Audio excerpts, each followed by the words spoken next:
Good morning, Stephanie. Now, for years we've had box office smashes, but very recently there's been kind of a trend. Harry Potter, Twilight. Why do movies like this become box office smashes? Because people are looking for signs and wonders these days.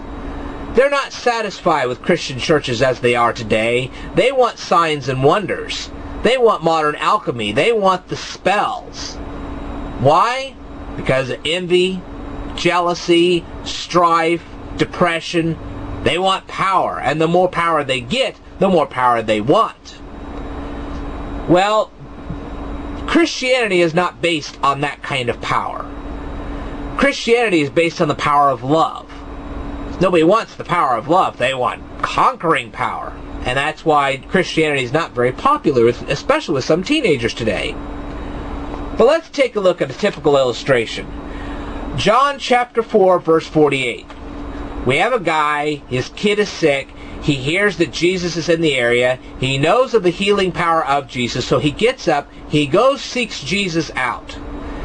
And he begs Jesus to heal his son. Well, Jesus says, hey, I think you're here because you want to see a sign and a wonder. And if you don't see it, you probably won't believe I healed your son.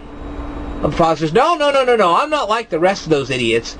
And believe me, there were plenty of idiots that kept coming up to Jesus, heal me, heal me. They weren't wanting to be healed because they wanted to follow Jesus. They wanted to be healed because they believed in his signs and wonders. And Jesus was rebuking this.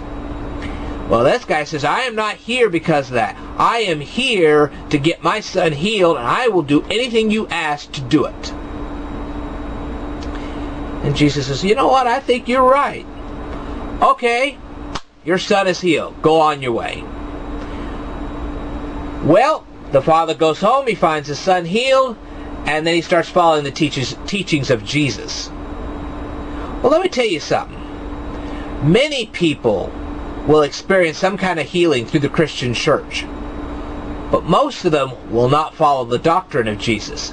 That's why some people aren't even healed at all, is because they will refuse to follow the doctrine of Jesus. If you're not going to follow the doctrine of Jesus, Jesus is not going to bother healing you. Let me give you a clear example of this. We have Luke chapter 17, verses 11 through 19. Jesus heals 10 lepers. Only one comes back to thank him. That's pretty bad. 1 out of 10 actually comes back, thanks him, and then on top of that starts to follow him. Man, I wouldn't blame Jesus for not healing a whole bunch of people. Shoot. Oh, well, I got healed. I don't need you anymore. And that's the feeling Jesus gets on a regular basis. You're not going to follow him. He's certainly not going to go around healing you on a regular basis. Why bother? And I understand his point. That he's not being cruel about it. He's just saying, well, you know, what's the point? And I agree with him. Anyway, what's interesting about the 10 lepers is that the one that came back to thank him for healing him was a Samaritan. Notice that word. I've said Samaritan before in a video. I talked about the parable of the Good Samaritan. The Samaritan that got healed in this story was from the same group of people that Jesus used as an illustration in the Good Samaritan. I know that ticked off a lot of Jewish Pharisees and Sadducees. And it should tick us off as well. Come on, these Samaritans, they weren't even close to being the super righteous like you see in the churches today. And yet this Good Samaritan, after getting healed, came back and thanked Jesus. That says something. That says something big. Let me tell you folks something.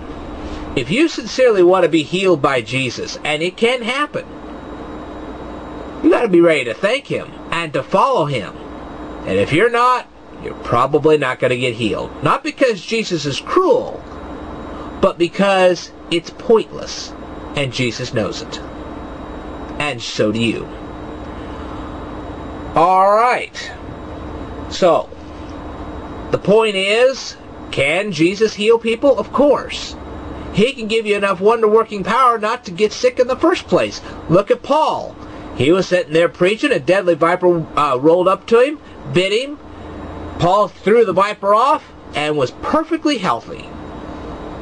The point was that if you're a follower of Jesus, Jesus not only can heal you, but he can keep you from diseases in the first place. But that's up to Jesus. And it's up to you. Alright. I think I've covered enough in this particular video. I want you to stay tuned for my future videos. Thank you very much for tuning in.